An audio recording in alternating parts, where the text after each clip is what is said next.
After the end of the Civil War, the city of Knoxville in the mountains of East Tennessee was one of the large urban areas of southern Appalachia.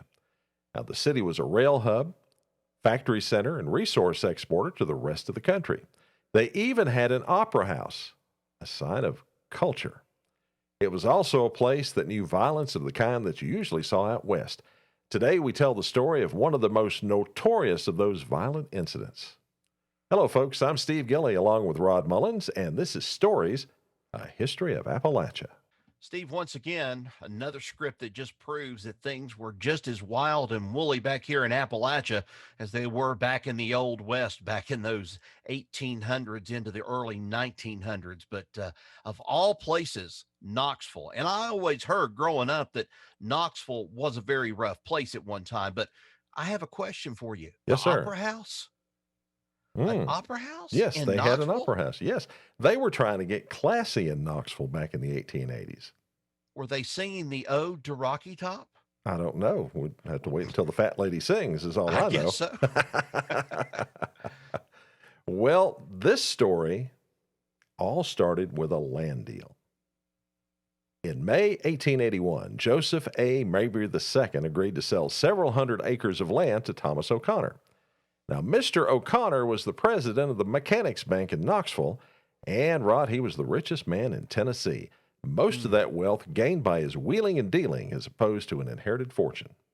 As such, he was eyed as someone who might not be able to be trusted in his business dealings. Mabry, though, gave O'Connor the benefit of the doubt when he made his land deal with him. In addition to the contract to sell his real estate, Mabry and O'Connor had a gentleman's agreement stipulating that one of the pieces of land known as the Cold Springs Farm would return to the Mabry family at one point in the future, a conveyance to Joseph's son, Willie Mabry. Well, this was not to be. On Christmas Eve 1881, young Mabry was hanging out at a bar on Gay Street, Snotterly's bar to be exact, and he was knocking back a few. Well, a lot, we'll just say. Yeah. And in addition to the drinking, he was getting into fights with the other patrons of Snotterly's. I love that name, Snotterly's. And in one of those fights, Willie Mabry got himself killed when a Knoxville constable named Don Lusby shot him. Now, Joseph Mabry was devastated by his son's death. And in his mind, he knew that young Willie couldn't be responsible, that there had to be some sort of conspiracy against Joseph himself that cost his son his life. Now, Mabry decided that Thomas O'Connor must have arranged for Lusby to kill Willie so that he wouldn't have to abide by that gentleman's agreement on the Cold Springs farm. And with Willie gone, Mabry had no legal way to make O'Connor return the farm to the family. Well, he thought on it, and he thought on it, and he thought on it some more, becoming obsessed with the death of his son, how to get his farm back, and what a backstabbing SOB Thomas O'Connor was. And he lubricated the gears of his imagination, Rod, with alcohol, drinking to excess. His anger grew and grew over the following months until October 1881. On October 18th of 1881, Joseph Mabry found O'Connor at the fairgrounds in Knoxville. There, his anger and paranoia led him to demand a duel. O'Connor's companions that day convinced him that he better, ignore Mabry's demands because of one, he was unarmed. More importantly, they counseled O'Connor that dueling was unconstitutional and illegal in the state of Tennessee, and that if he fought a duel anyway, he would be convicted and stripped of his right to seek political office in the state. Well, that was something O'Connor wanted just as much as he wanted wealth. The two parted, but it still wasn't over. Mabry continued to send messages to O'Connor about his son's death in the Cold Springs farm. In the last note Mabry wrote, he said that the next time he saw Thomas O'Connor, I will shoot you on sight. the very next day around 10 o'clock, O'Connor was in the Mechanics Bank on Gay Street when he spotted Mabry and a friend walking down the street near the bank. Since to see Mabry near the bank was a very unusual sight, O'Connor realized that he was doing that to intimidate and threaten him. So he decided to act first. Thomas O'Connor grabbed a double barrel shotgun from behind the door. He took careful aim and fired the first barrel, hitting Joseph Mabry with enough powder to knock him to the ground, mortally wounded. That wasn't enough, though, as O'Connor took aim and fired the second barrel, finishing the job and wounding several people in the crowd near his fallen adversary. Gay Street was packed with people who had gone downtown to run errands and conduct business. And with the sound of two shotgun blasts, the crowd got bigger as people rushed out to see what in the world was going on. One of these people was a young lawyer who just happened to be named Joseph Mabry III, Ooh, the deceased Mabry's son. wow. Now, when the younger Mabry realized what was going on, he pulled his own pistol and moved toward O'Connor and carefully aimed, intending to avenge his father's death.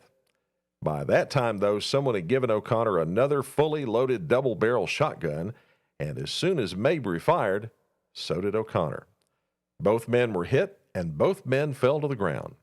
Mabry tried to get up but was unable. He later died without uttering a word. O'Connor was shot in the chest and died on the scene. Now, the incident made the news worldwide as an example of the rough and tumble West, even though Knoxville, Tennessee was, by 1882, nowhere near the Old West. And Rod had also got author Mark Twain's attention, and he included the incident in his memoir published the following year, Life on the Mississippi. Wow. And that's interesting, though. Two Mabrys in one incident downtown in Knoxville with all of this going on. That's just wild. And then to beat all, it was Joseph Mabry III. Yeah. Such a sad story, you know. The thing about it, though, was that very gunfight pretty much put an end to that kind of violence in Knoxville. I think by that point, people had decided they were going to settle their disputes with lawyers rather than with guns. And that made things a little bit less violent in East Tennessee. But still, this was a terrible, terrible incident.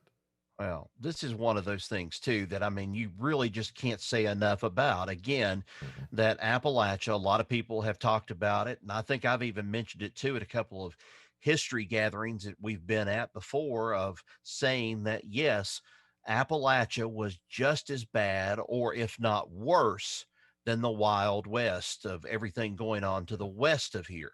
And they were writing out these big tall tales and so forth of these gunfights and these people out west, and you got your legends started, but really in reality a lot of the legends started in Appalachia, but then kind of spread their way outward. They did indeed.